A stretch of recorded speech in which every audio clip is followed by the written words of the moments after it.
The way God has created every one of us, human beings, is in such a way that we all are interconnected.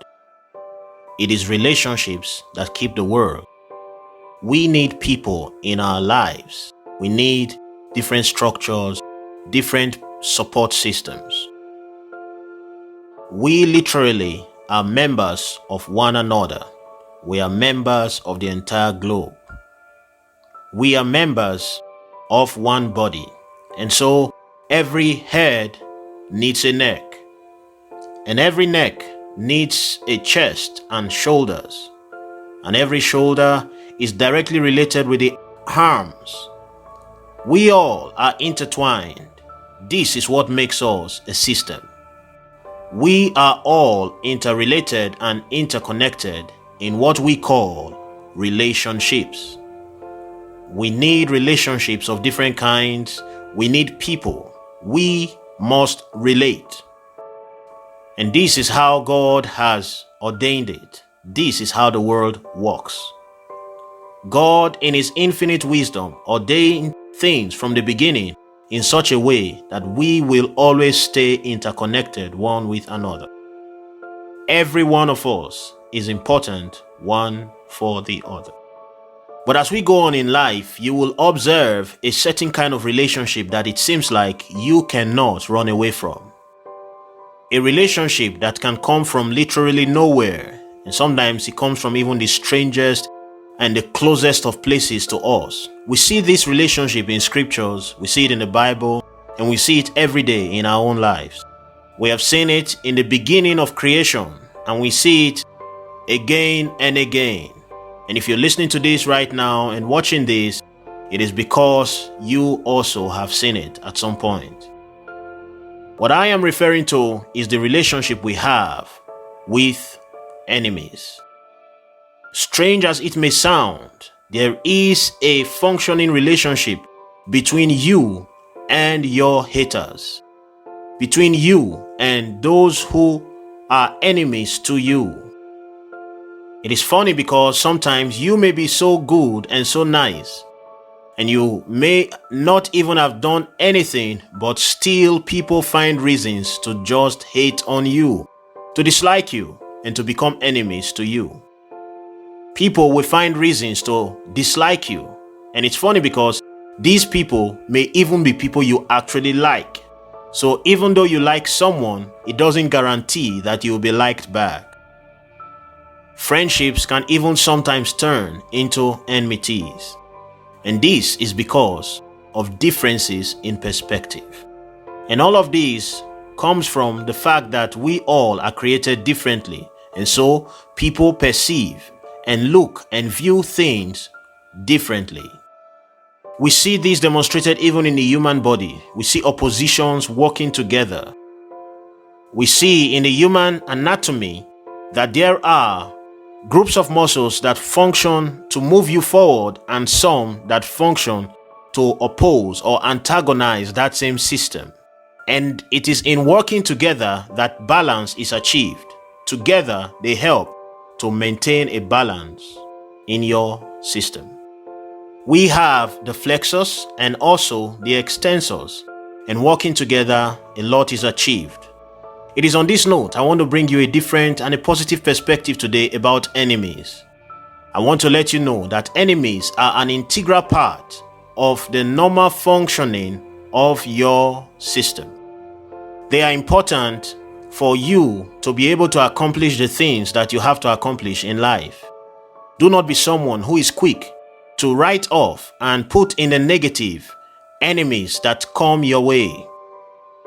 This is one of those reasons why Jesus Christ was able to draw our attention to say, pray for your enemies.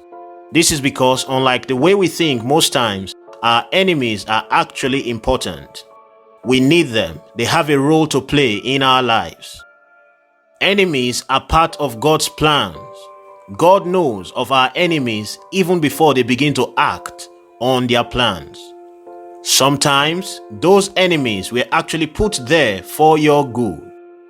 When you see someone beginning to hate on you intentionally for just no reason, do not let it worry you. They were put there for a reason. They are part of the script. Sometimes, my friend, you need an enemy to be able to fulfill your destiny. Just as we would see in the scriptures again and again and again. In the book of Psalms, the 38th chapter, the 19th verse, the word of God says, "My enemies are lively and they are strong, and they that hate me wrongfully multiply." There comes a point in your life where your enemies and those who hate you and those who are antagonists to you may multiply on every side. This is particularly true for those who desire to be very great in this life. In fact, there is no great man who does not have haters and enemies. You must remember, as you go higher in life, when the enemies begin to multiply, you must remember the word of God, that God said it before time. You must remember the fathers of faith. You must remember that even Jesus had enemies. What this means is that you are in good company. When you see things going this direction, then it means you're on the right track. The existence of enemies and antagonists doesn't always mean that you have done a wrong thing. It doesn't always mean that you are not on the right track. When you see enemies and haters multiply, consistently fighting you, speaking against you, ganging up against you, making all sorts of negative comments against you when you have done nothing, then you must be encouraged. They are there for a purpose and they are fulfilling their purpose in life. You must focus on fulfilling yours as they are fulfilling theirs. Do not let them distract you. The word of God goes on to say that the enemies are lively and they are strong. My friend, sometimes the enemies that come against you may be lively and they may be strong, but it is only a reflection of what you have inside of you. In fact, the greater your destiny, the stronger the enemies you will have to face.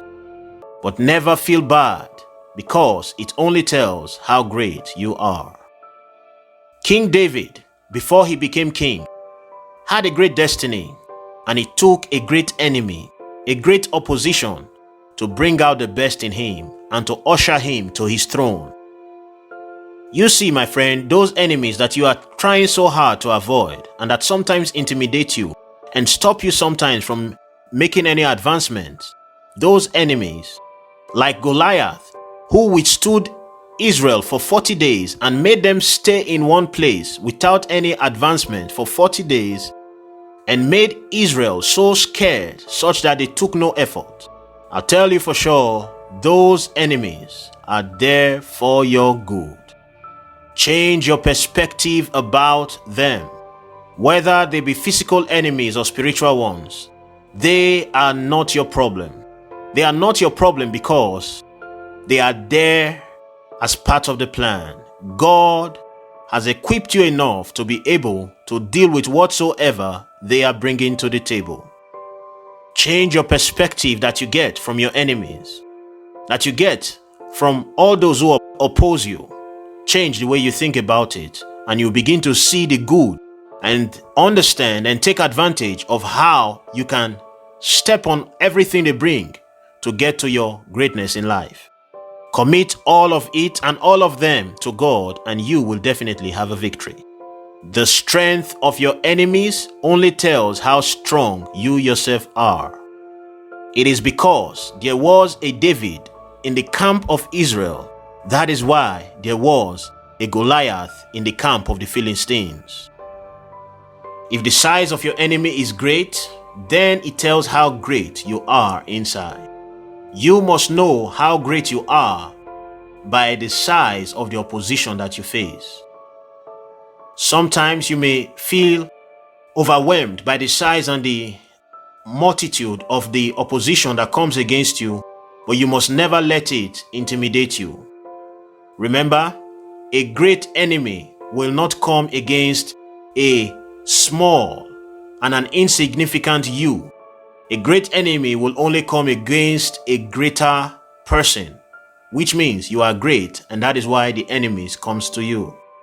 If you look at the life of Jesus, you would see that he was tested and tempted directly by the devil himself, not just by any demon, not by a lesser degree of demon, but by the enemy, the devil himself, because Jesus is great. There is nothing that your enemies will bring that you cannot handle. The word of God goes on to say, they that hate me are wrongfully multiplied. Hang in there, brother, because sometimes, no matter what you do, it may seem like the enemy continue to multiply. Just don't give up. You must be patient and must hang in there, because you too will definitely be multiplied. With every effort that they make, God will multiply and amplify you. You will fulfill your destiny. In the 20th verse it says, they also that render evil for good are my adversaries, because I follow the good thing, the thing that is good.